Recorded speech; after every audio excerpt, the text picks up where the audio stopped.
Oftentimes when I tell clinicians that one of the first signs of dementia is a loss of sense of smell, they worry. They wonder what that might imply.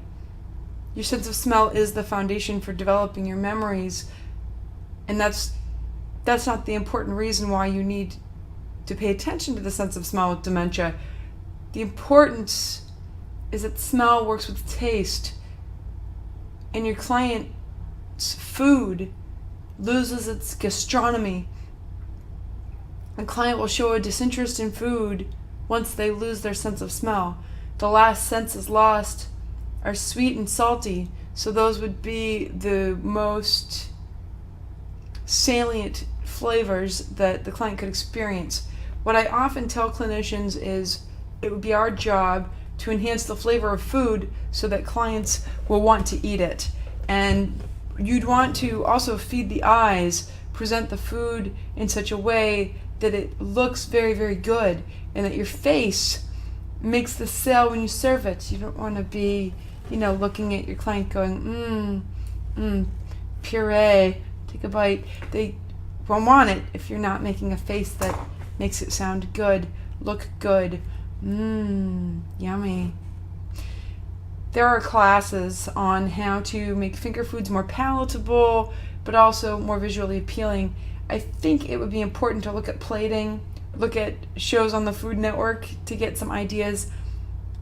I put chocolate syrup on meatloaf, and if you want to get through to the ethics of this, they cannot taste all of the savory of the meatloaf. Our clients with dementia and diminished smell, they only taste the chocolate. To them, it's like chocolate cake. It's like a very weak chocolate cake. It's important to plate it in such a way that it looks interesting. You could cut that meatloaf into a circle and drizzle chocolate on it, and maybe even put a dollop of whipped cream or butter or whatever, but it would want to look like a torte, so it looks like a dessert. And you could say it's meatloaf when you serve it. You could say, here, enjoy your meatloaf. You don't have to lie. You don't have to say it's cake. You could just say, try it. It's good. Some places that I've talked to across the country might put sugar in salt shakers, and you don't have to lie. You could say, this is sugar. You don't have to be deceitful. They're going to grab the salt because it's in their praxis. They're going to shake it on their food, and it's not a dignity issue. The dignity issue is if you're trying to lie or deceive, and we're not. We're changing it in a way that the client can experience flavor. So with that in mind, I'm trying to think of common items that a client might eat, like fish. If I were to serve fish, I would probably serve a more Hawaiian style fish with, chopped up mangoes, chopped up pineapple, chopped up cherries with it, as opposed to with your Old Bay seasonings. And pork, again, maybe, some aso red sauce, or cranberry jelly chicken. There are many sweet options for the foods that we serve every day if we're willing to change it up, and it can still be a very economical dish. We don't have to go buy all these special ingredients that the client isn't going to eat. Now, I'm thinking about plating on other foods that your client might eat. Toast, we're talking about jelly on toast. Eggs, you're probably having ketchup on the eggs, loading them up with your sauces. And I think that would be prudent anyway, because the clients are in such need to gain weight at that point that we'd like the extra caloric intake. Brown sugar is a lovely addition to sweet potatoes. I'd rather serve sweet potatoes than white potatoes. It's really not a big price difference. Oh yeah, well, it is. No, think of all the potatoes that you're throwing away. Think of all of the waste. We look at losses. Maple syrup is a staple. I use a lot of the coffee flavor syrups like hazelnut, vanilla, and you drizzle it on top or drizzle it around the plate. With bread, there's apple butter, there's flavored butters, you can have brown sugar butter. There are many ways to sweeten up foods. Look at international diets. Nutella instead of peanut butter is a little bit sweeter.